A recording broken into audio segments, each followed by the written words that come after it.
वकील बहू। जनक पेशे से एक बहुत अच्छी वकील थी, लेकिन कहते हैं ना, बहू कितनी भी बड़ी तोप क्यों ना हो, सास के सामने तो भीगी बिल्ली ही होती है। अरे जनक, क्या बात है? आज रोटी नहीं मिली अभी तक।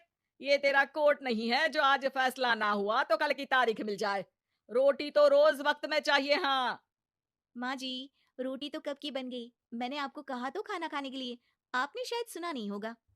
ओहो, जज नहीं हूं मैं तेरे कोर्ट की, सास हूं सास। कोई दलील फालतू की मत देना यहाँ। बहुत जानती हूं मैं इन वकीलों को।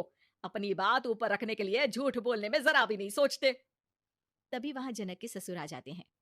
अरे भाग्यवान, क्यों बेचारी के काम को कोसती रहती है हमेशा। मैं भी तो था वहां जब ये आई थी तुझे रोटी खाने को बुलाने के लिए। सास को तो अब गुस्सा आ जाता है कि कैसे किसी ने बहू की साइड ले ली। अरे वाह जी वाह। वो तो मैं जानती थी कि कोई ना कोई गवाह तो ये पेश कर ही देगी।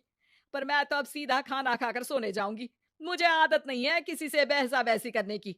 पता नहीं कैसे ये वकील इतना दिमाग लगाकर खुद तो झूठ बोलते ही हैं, साथ में झूठे गवाह भी ले आते हैं। जनक को सास के ताने सुनने की अब आदत सी पड़ जाती है। एक दिन जनक वकील की ड्रेस पर काला कोट पहनकर कोर्ट के लिए निकल ही रही होती है कि अरे कहाँ चली काला कौवा बनकर? टोक दिया ना। अब कोर्ट तो वकील वाली ड्रेस पहनकर ही जाऊंगी ना। वाह भाई वाह, दामिनी तो मैंने भी देखी है। सन्नी पाजी ने ऐसा ही कोट पहना था और कहा था कि तारीख पर तारीख, तारीख पर तारीख। मतलब की कोई बात करनी है तो बोलिए, वरना वक्त नहीं है मेरे पास खराब करने के लिए। अरे पता नहीं तुझ में क्या देखा मेरे बेटे ने, सारा दिन वकीलों वाली बहस करती है, भोली भाली सास के साथ। अच्छा सुन, जो इतनी बहस मेरे आगे करती है ना, जरा अपने बॉस से कर ले, जो 1 साल भी ना हुए तेरी शादी को और काले कपड़े पहना दिए।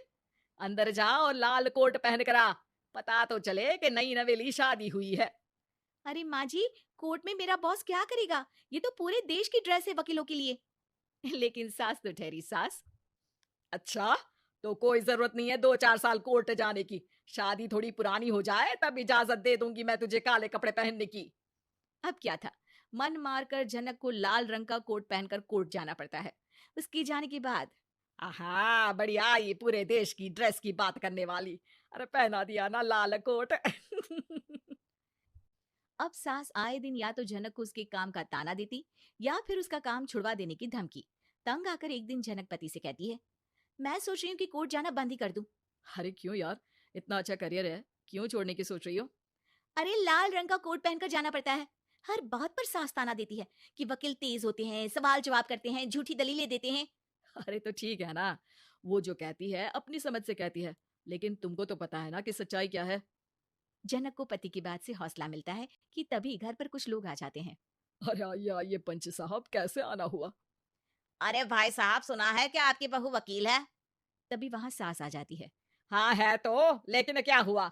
फिर कहीं बहस कराई क्या? अरे हम तो खुद दुखी है उसके व्यवहार से। अरे भाभी जी, आपको तो पूरा मोहल्ला जानता है कि आप कितना बोलती है। फिर हम यहाँ बहू रानी की कोई शिकायत नहीं, बल्कि अपनी परेशानी लेकर आए हैं। ससुर जी खुश हो जाते हैं। हाँ हाँ, मैं भी बहू को बुलाता हूँ। जनक वहां आती है, सबको नमस्ते करके बैठ जाती है। बहू रानी, हमारे गांव में बड़ी मुसीबत आ गई है। अब तो पूरे गांव की जिम्मेदारी मानो तुम्हारे कंधों पर है। अरे ना ना, इससे तो घर की जिम्मेदारी पूरी नहीं होती, ये गांव की जिम्मेदारी क्या लेगी? भाभी जी, आप चुप हो जाओ। यहाँ पढ़े लिखे लोगों की बात हो रही है। आप जाओ, जरा रसोई से सबके लिए चाय लेकर आओ। मैं कॉफी लूंगी। हाँ हाँ, वकील साहिबा के लिए कॉफी। सास सर पैर सब पटक कर वहां से निकल जाती है। बहू, गांव में पानी नहीं आ रहा है। पड़ोसी राज्य ने हमारा पानी रोक रखा है। हम्म, इसका मामला तो बड़े कोर्ट में चलेगा पंच जी। लेकिन ऐसा क्यों? वो राज्य हम लोगों से पानी के पैसे मांग रहा है। अब आधे गांव में पानी की सप्लाई खत्म हो गई है बहुरानी। अच्छा पंच साहब, बात गांव की है तो मैं जरूर केस लड़ूंगी। यहाँ एक बार फिर सास की एंट्री हो जाती है। अरे वाह जी वाह, ये काम करवा लो आप हमारी बहू से, बहुत अच्छा करती है। मैं हूँ सीधी सादी सास। इस लड़की ने कैसे लड़ लड़ कर मुझे साइड कर रखा है, ये तो अब आपको पता चल ही जाएगा। अरे भाभी जी, आपकी आवाज तो पूरे गांव को सुनाई पड़ती है जब आप बहू रानी को सुंदर वचन सुना रही होती हैं। अरे वकील बहू मिली है, फक्र करो फक्र। हाँ जी हाँ, सारी फकर तो हम लोग ही करें। खैर, अब जो केस लड़ेगी और पानी गांव में आ जाता है तो पंच साहब लिख कर देना होगा कि हैंड पाइप में सबसे पहले मेरी बाल्टी और घड़ा भरेगा। अरे फिर तो हम बहू रानी के नाम पर घर पर ही सप्लाई दे देंगे, लेकिन ये इतना आसान नहीं है। बहू, गांव के पास अभी वकील करने की भी पैसे नहीं है तो। अरे पंच साहब, ये मेरे गांव का मामला है, मैं आपसे एक भी पैसा नहीं लूंगी। सास को बहू की बात पर गुस्सा आ जाता है, लेकिन सबकी जाने के बाद झनक मन लगाकर गांव की परेशानियों को दूर करने में लग जाती है। और वो दिन भी आता है कि झनक केस जीत जाती है।